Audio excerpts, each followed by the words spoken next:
చాలా వీడియో కూడా అప్పుడు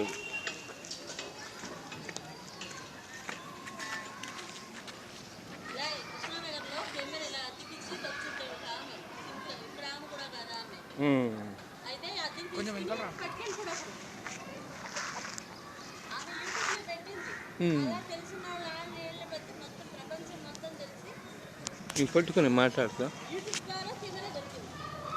సార్. ఇది సిద్దిక్ నగర్ కాలనీ. సిద్దిక్ నగర్ కాలనీలో ఒక 4 నెలల నుంచి ఇదే డ్రైనేజ్ పరిస్థితి. అసలు ఎవరు పట్టించుకోవట్లేదు. పెద్ద లైన్ వేయాలంటే ఇప్పుడు అప్పుడేస్తారు ఇప్పుడు వేస్తారని చెప్తున్నారు, కానీ ఇప్పటివరకు ఎవరు పట్టించుకోవట్లేదు. ఈ స్కూలు పక్కన ఇంత డ్రైనేజ్ మెయిన్ రోడ్ ఉంటే వ్యాధులు వచ్చి ఎంత ఘోరంగా ఉందని చూడండి.